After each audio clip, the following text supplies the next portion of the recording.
My name is Michael Anderson.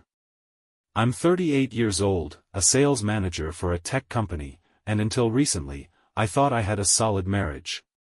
My wife, Lindsay, and I had been together for 10 years, enough time to know someone inside and out.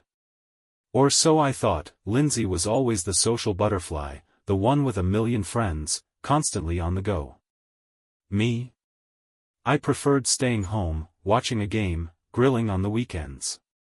We were different, but we worked, or at least, I believed we did. A month ago, Lindsay told me she was going on a week-long vacation to Miami with her best friends, Erica and Megan.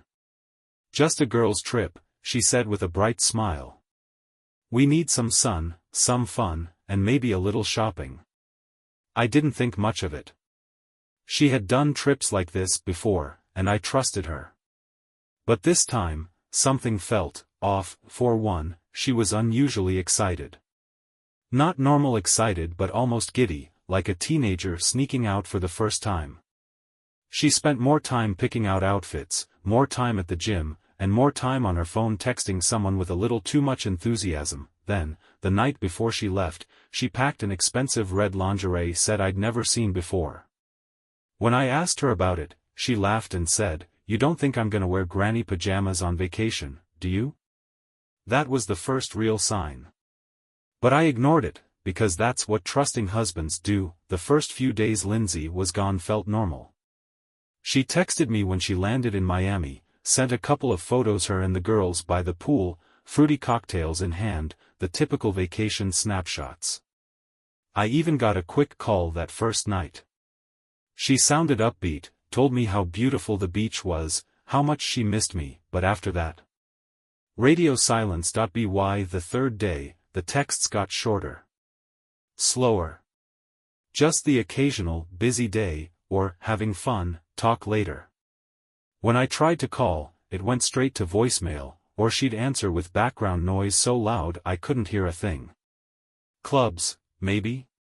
But Lindsay wasn't a big club person. She always said she hated the crowds, the loud music. Something wasn't adding up. I figured maybe I was overthinking. She was with her friends, having fun. I didn't want to be that guy, the clingy, insecure husband who couldn't handle his wife having a good time without him. But the feeling in my gut kept growing, gnawing at me like a splinter I couldn't ignore. On the fourth day, I decided to check in with Erica's husband, Tom. We weren't super close, but we'd had beers a few times at neighborhood barbecues. I figured a casual, friendly chat wouldn't seem too suspicious. "Hey, man," I said when he picked up. "You hear from Erica? The girl surviving Miami?" There was a pause. "Miami?" he said slowly, like the word didn't make sense to him. My heart skipped a beat. "Yeah, Lindsay said they were all down there for the week." Another pause. "Huh, that's weird. Erica told me she was visiting her sister in Chicago." It felt like the floor dropped out from under me. My mouth went dry. "You sure?" "Positive," Tom said, sounding just as confused as I felt. "She even sent me pictures from her sister's house." I tried to play it cool, ending the call with some half-baked excuse about mixing up schedules. But inside, my mind was spinning. Why would Lindsay lie about Erica being there? Unless she wasn't. I needed answers. Fast. I sat on the couch for hours after that call, my mind racing in every direction. I kept trying to come up with logical explanations. Maybe there was a mix-up. Maybe Erica had changed her plans last minute and Lindsay forgot to mention it. But deep down, I knew that. I stared at my phone, debating whether to text Lindsay or just wait for her next half-hearted message. But then an idea hit me, a stupid, impulsive idea, but I was desperate. I remembered that Lindsay had logged into her email on our shared laptop a few days before she left. I knew her password. She'd never changed it since the day we met. She trusted me. Or maybe she thought I'd never have a reason not to trust her. I opened the laptop, my hands shaking. I felt like I was doing something wrong, invading her privacy. But I couldn't ignore that nagging feeling in my gut anymore. I logged into her email. At first, everything looked normal. Work emails. Shopping confirmations. A reminder for a dentist appointment. But then, I noticed a folder buried in the side panel, one I'd never seen before. It was labeled Personal. I clicked on it. That's when the ground truly fell out from under me. There were dozens of emails. Not from Erica. Not from Samantha. But from a man named Tyler. The first one was from months ago. The most recent? From that morning that I opened one at random, my heart pounding in my chest like a war drum. I can't stop thinking about last night. You're incredible. Can't wait to feel you again tonight. I wish this week never had to end. My mouth went dry. My vision blurred. I felt like I'd been punched in the gut. I scrolled further, unable to stop myself, even though every word felt like a dagger straight to the heart. You look so sexy in that red lingerie. Can't believe you bought that just for me. Wish I could wake up next to you every morning. Red lingerie, the same set she packed before her trip. I felt sick. My wife wasn't in Miami with her friends. She was somewhere with Tyler, having the time of her life, while I sat at home like a fool, thinking she was just out sipping margaritas by the pool. That I wanted to smash the laptop, to throw it across the room, but I couldn't. I needed more. I had to know everything. That I scrolled through the emails, piecing together the truth. Tyler wasn't just some random guy. He was someone she met at a work conference a year ago. They'd been texting, meeting up in secret, sneaking around behind my back for months. This wasn't a fling. It was a full-blown affair, and the worst part? She was good at it. Too good. Every smile, every kiss before she left, it was all a lie. I closed the laptop, my mind spinning, my heart pounding out of my chest. I had the proof. Now, I just needed to figure out what the hell I was going to do with it. I didn't sleep that night. How could I? Every time I closed my eyes, I saw Lindsay with him, this Tyler guy, whoever the hell he was. I pictured them in some hotel room, wrapped up in each other, laughing about whatever excuse she fed me. The betrayal burned in my chest like acid. By morning, I was done playing the clueless husband. That I needed to confront her, but not over the phone. No, that would have been too easy for her. She could lie her way out of anything with just her voice. I wanted to see her face when the truth hit. I wanted to watch her squirm. I called in sick to work, threw some clothes in a bag, and started digging. First, I checked her flight confirmation. The one she emailed me a week ago with all the fake Miami details. But when I cross-checked the confirmation number on the airline's website, surprise, it didn't exist. That meant Lindsay had faked the entire trip itinerary. But where the hell was she? I went back into her emails, this time digging deeper. Eventually, I found what I was looking for hidden in a string of messages from Tyler. There was a hotel reservation for a romantic getaway at a fancy resort in Nashville. Nashville. Not Miami. The reservation was under Tyler's name, but Lindsay had forwarded him the confirmation, along with a note that made my blood boil. Can't wait to finally have you all to myself. No pretending this week. Just us. That was it. I snapped that I booked the next flight to Nashville, determined to catch them in the act. I wasn't just going to sit back and let her get away with this. She wanted to play games? Fine. But I was done playing the fool. The flight felt like it took forever. My leg bounced the entire time, my mind racing with everything I wanted to say, everything I wanted to do. By the time I landed in Nashville, I was running purely on adrenaline. I checked into a cheap motel across from their resort. The place was all glass windows and polished marble, way fancier than any girls' trip hotel Lindsay had ever stayed in before. I sat in the parking lot, watching the entrance like some kind of deranged private investigator. It didn't take long. Around 6 p.m., I saw her. Lindsay walked out of the hotel, holding Tyler's hand, laughing like she didn't have a care in the world. She looked happy. Happier than I'd seen her in months. And that stung more than anything else. Tyler was exactly what I expected, a tall, smug-looking guy with perfect hair and that cocky swagger that screamed homewrecker. I felt my fists clench just looking at him. But I wasn't going to confront them out in public. No, I had a better idea that I followed them. They ended up at some trendy rooftop bar downtown, sipping cocktails and whispering to each other like teenagers in love. I snapped a few photos with my phone, not because I needed more proof, but because I wanted to show her. I wanted her to see exactly what she looked like when she thought no one was watching. After about an hour, they left and headed back to the hotel. That was my chance that I waited until they went up to their room, then marched straight into the hotel like I belonged there.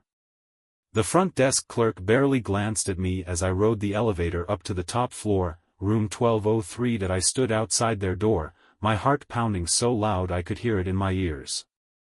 I could have walked away. I could have just filed for divorce quietly, mailed her the evidence, and been done with it, but I needed to see her face. That I knocked. Silence. Then I heard her voice, muffled through the door. "Who is it?"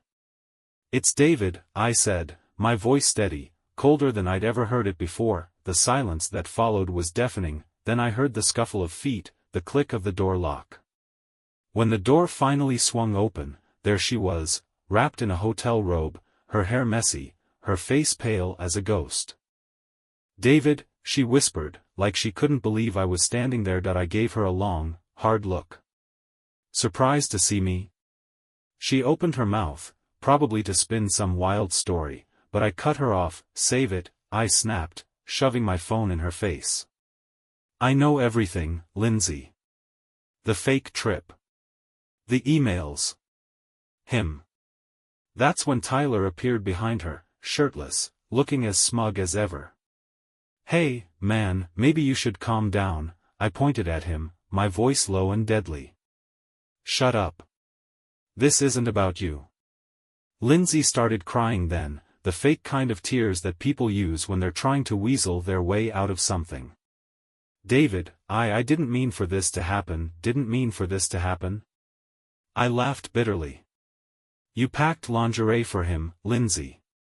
You faked an entire vacation. You meant every part of this." She had nothing to say to that. Just stood there, looking pathetic, while Tyler awkwardly grabbed his shirt. That I turned to leave, but not before delivering the final blow. "You two deserve each other," I said coldly. "I'll have the divorce papers sent to you. Enjoy your vacation." And with that, I walked away, leaving her and her lies behind. Walking out of that hotel felt like stepping out of a nightmare, but the truth was, the real nightmare had only just begun.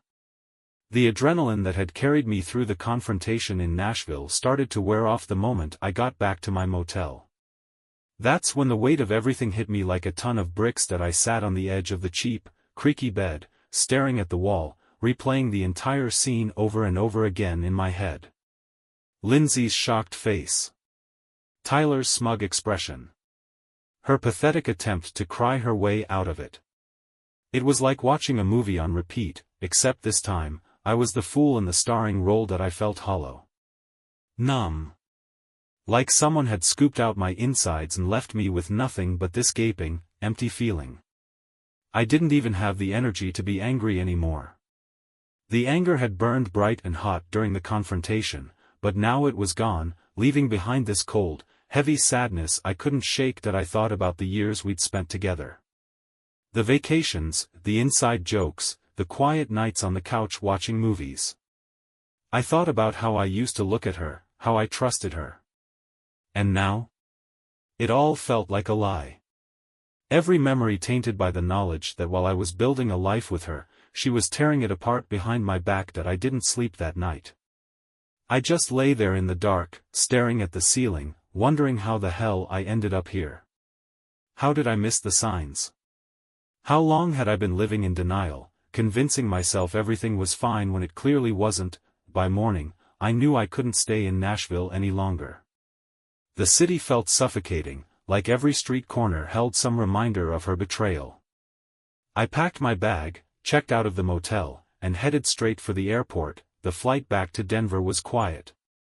I didn't even bother listening to music or watching a movie.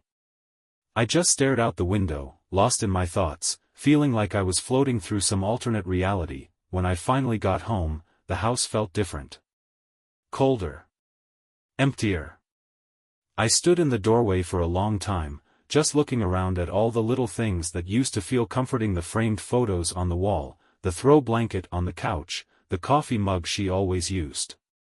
Now, they were just reminders of what I'd lost, that I knew I couldn't stay there. Not with all those memories choking me. I grabbed a duffel bag, stuffed it with some clothes, and texted my best friend, Josh. "You got a couch I can crash on? Need some space?" He replied almost instantly. "Come over. Beer's waiting." I didn't hesitate. I locked up the house, got in my car, and drove to Josh's place, leaving behind the life I thought I had. When I got to Josh's place, he was already waiting at the door, 2 beers in hand. He didn't ask any questions right away, just gave me that look that said, "I know something's wrong, and I'm here when you're ready." I appreciated that. I wasn't ready to talk yet. Not fully. We sat on his back porch in silence, the cool evening air settling around us. The neighborhood was quiet, except for the occasional bark of a dog or the distant hum of a car passing by.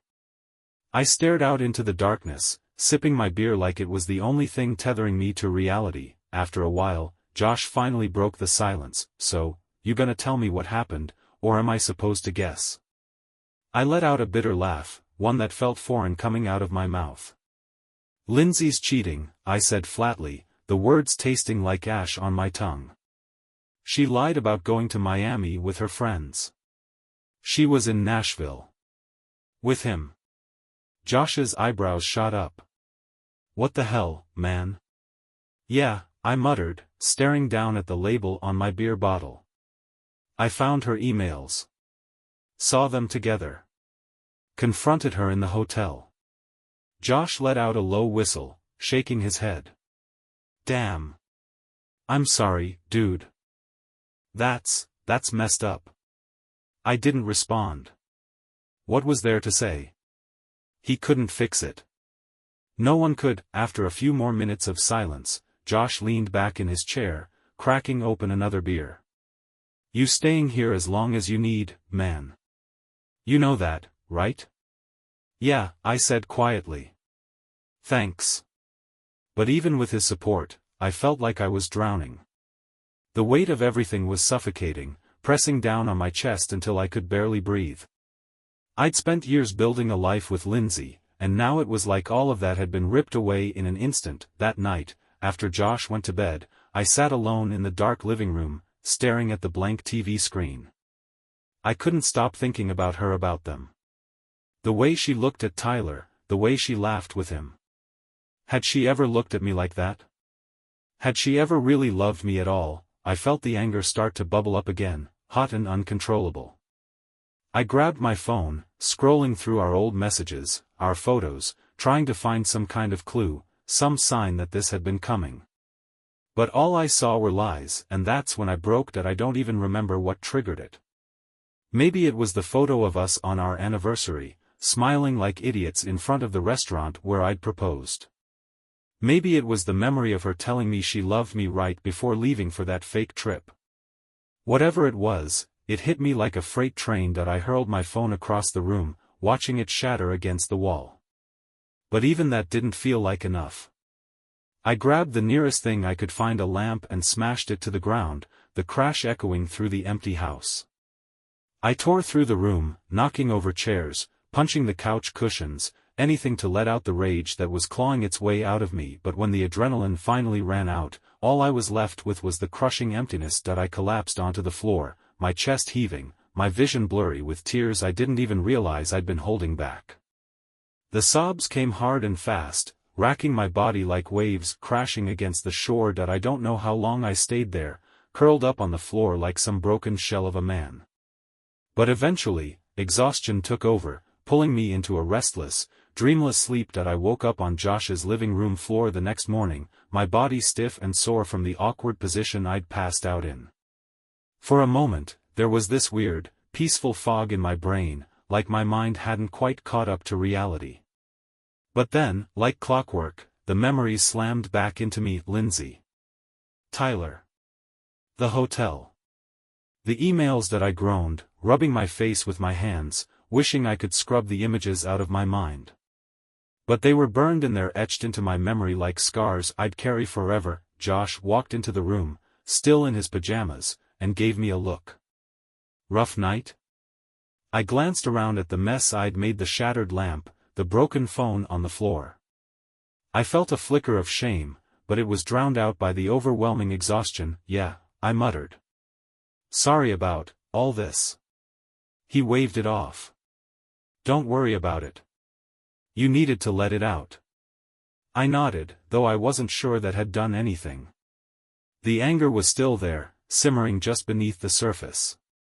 But now it was mixed with this heavy, gnawing sadness that made it hard to even stand up. After a quick shower and some coffee that tasted like dirt, I sat at the kitchen table, staring at the divorce papers I'd downloaded the night before.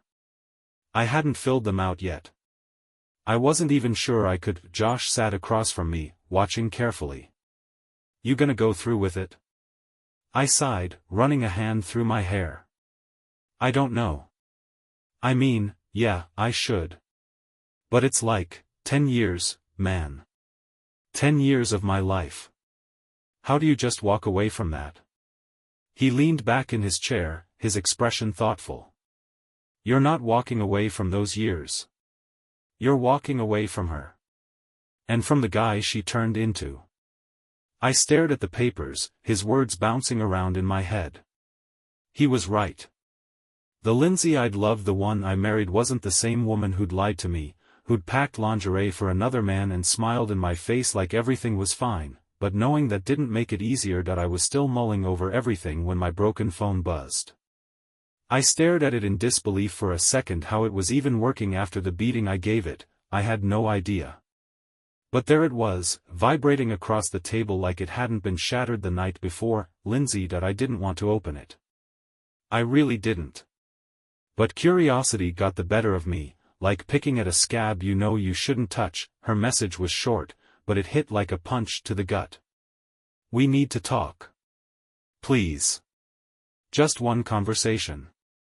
I can explain everything. Explain everything? I scoffed, tossing the phone back onto the table. What was there to explain? I'd seen it all with my own eyes. The emails. The photos. The man in her bed. But still, the message gnawed at me. What if she had something to say that I needed to hear? Closure, maybe? I didn't know. But part of me wasn't ready to leave this story unfinished. Josh must have seen the look on my face because he raised an eyebrow. Let me guess. She's trying to talk her way out of it? Yeah, I muttered. She wants to explain. He snorted. What's there to explain? She cheated. End of story. I nodded, but deep down, I wasn't sure it was that simple. As much as I hated to admit it, I wanted to hear her side. Not because I thought she had a good excuse, but because I needed to understand how we'd gone from us to this. So, against my better judgment, I texted her back. Fine. One conversation.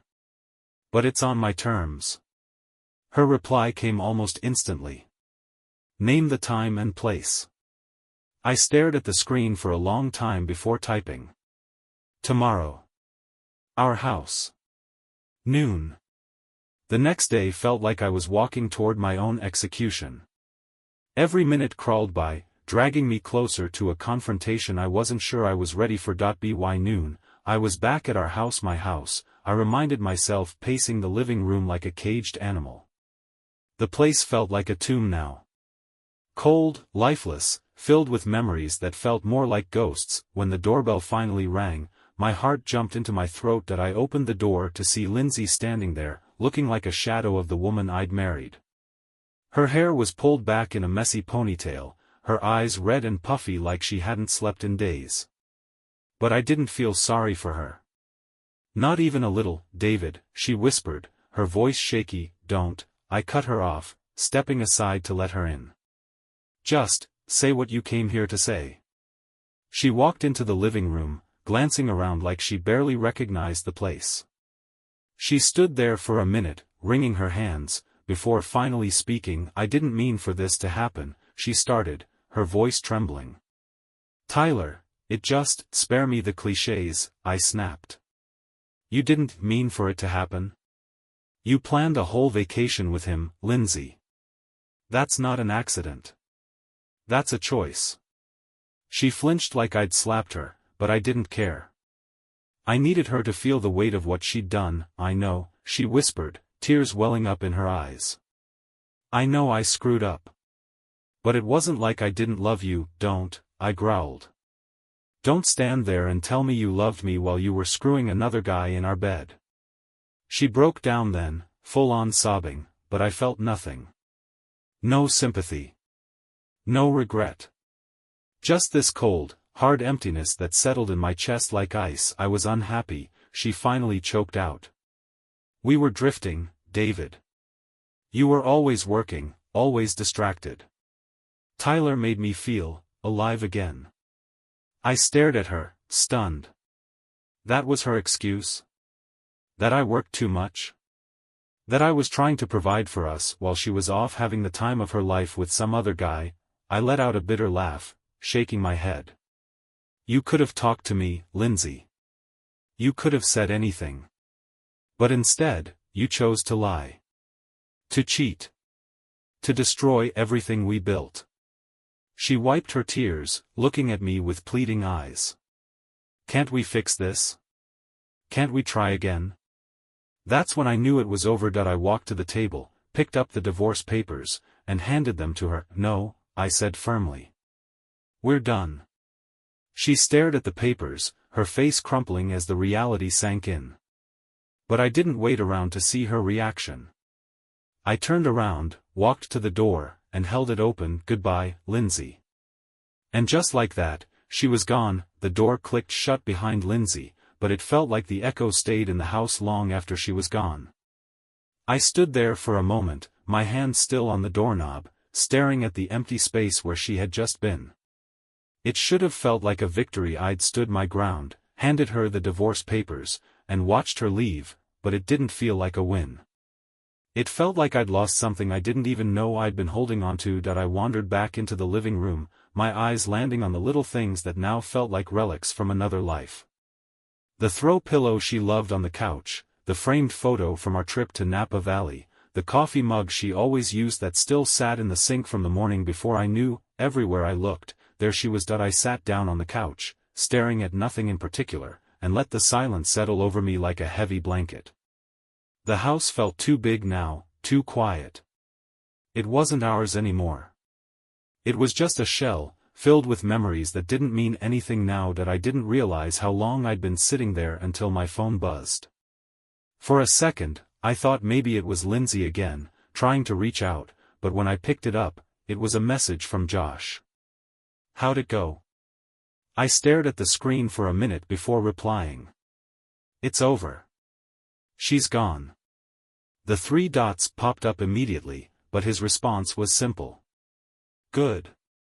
You need anything?" I thought about it.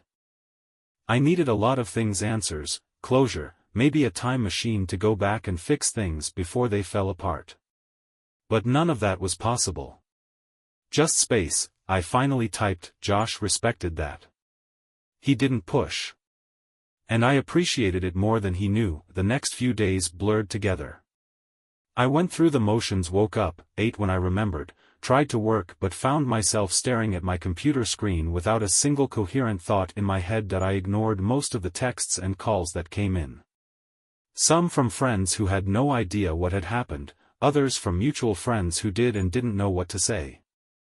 Even my mom called, leaving a voicemail in that worried tone that moms have when they know something's wrong but don't want to push too hard. I listened to it but didn't call her back. Not yet.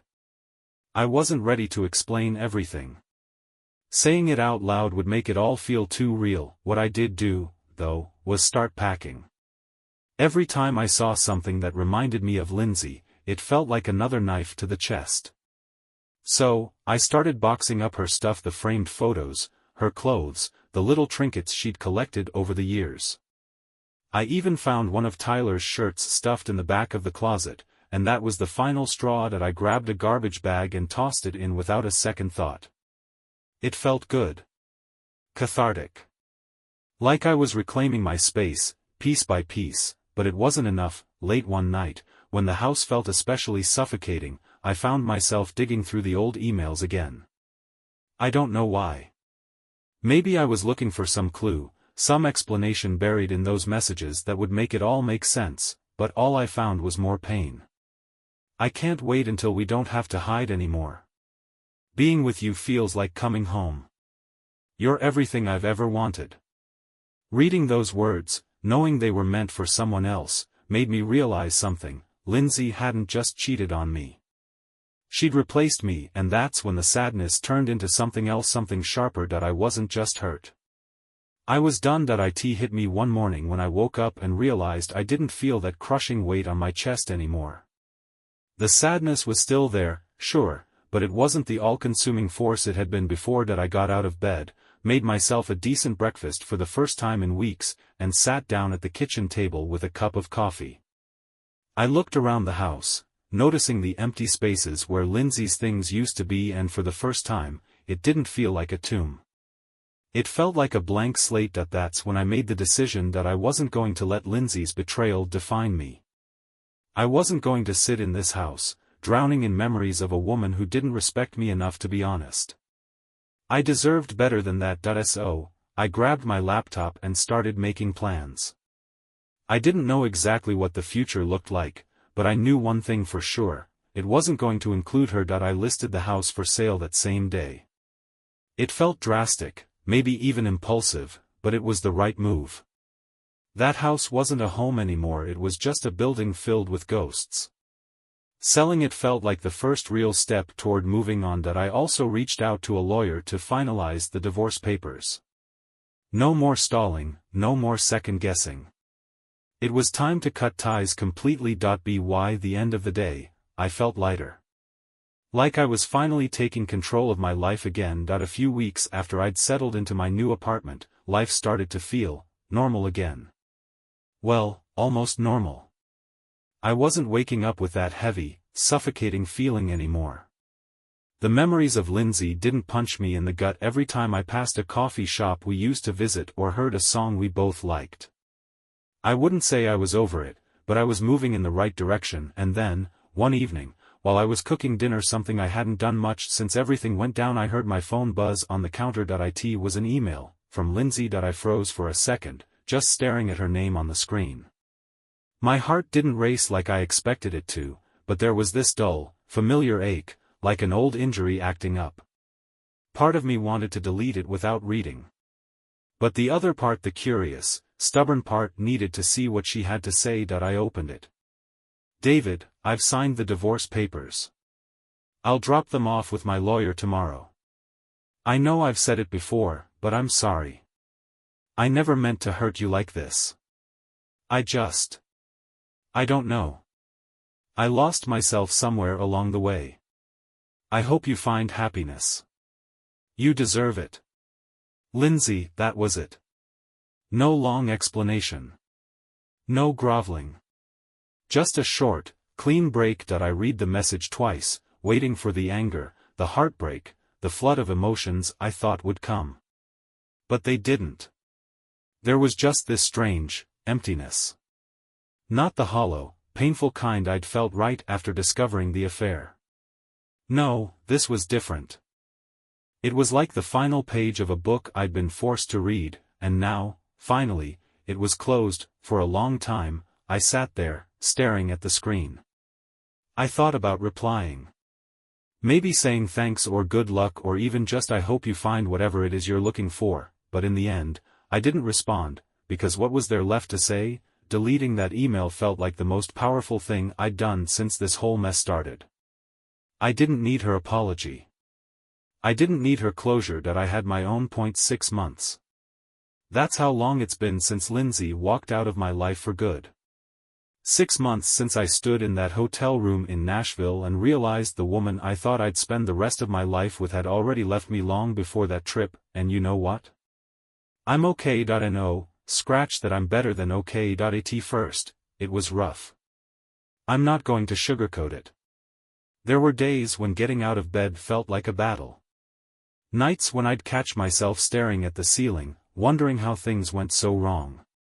But with every passing day, it got easier.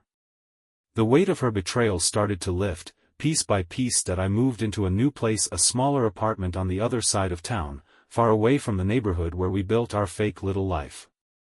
It's nothing fancy, but it's mine. No shared memories, no reminders of her. Just a fresh start that I started reconnecting with friends I hadn't seen in years. Guys like Josh, who stuck by me through everything, and even old college buddies who reached out after hearing what happened.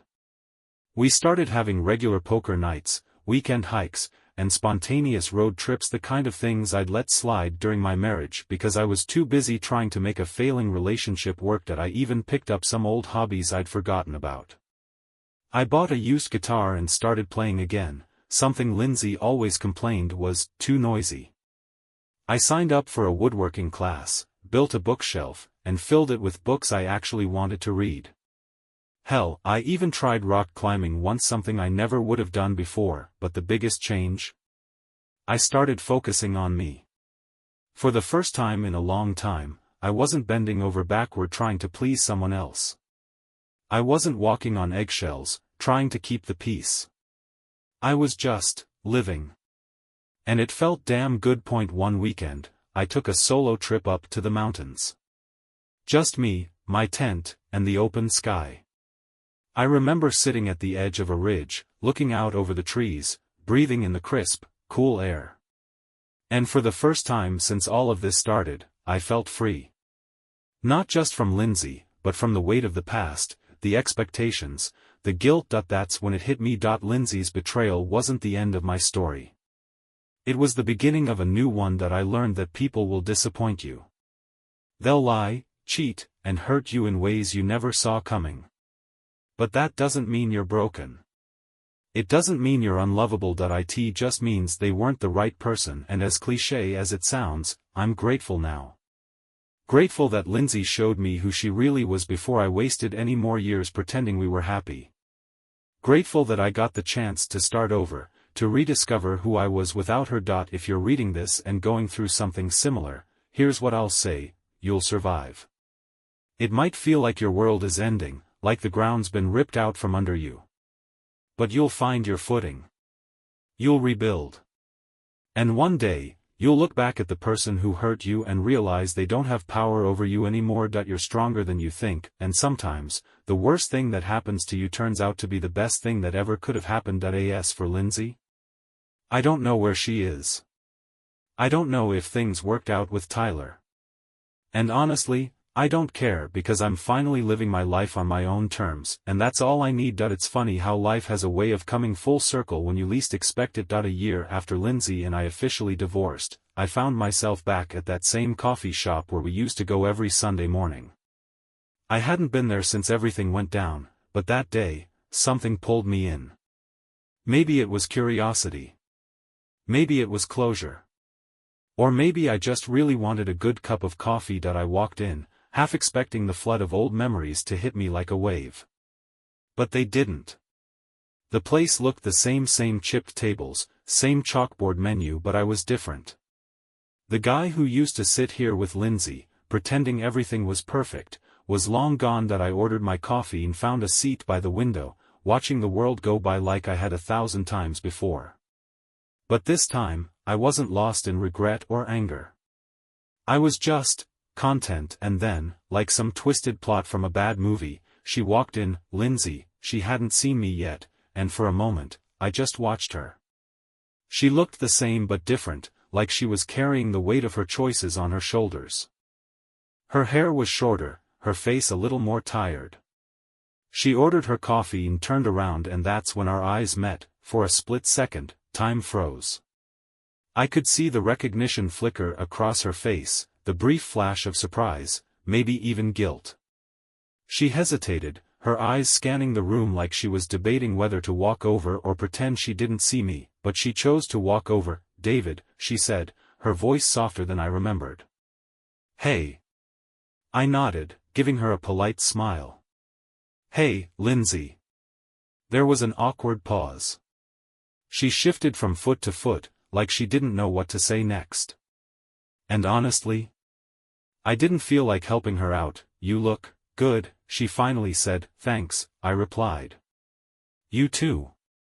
She opened her mouth to say something else, but I cut her off before she could. Listen, Lindsay, I said, my voice calm, steady. It's good to see you doing well. But I'm in a good place now. And I'm not looking to reopen old wounds. She blinked, clearly taken aback by my directness. But then she nodded, a small, almost sad smile tugging at the corner of her mouth. I get it, she said quietly. I'm glad you're okay.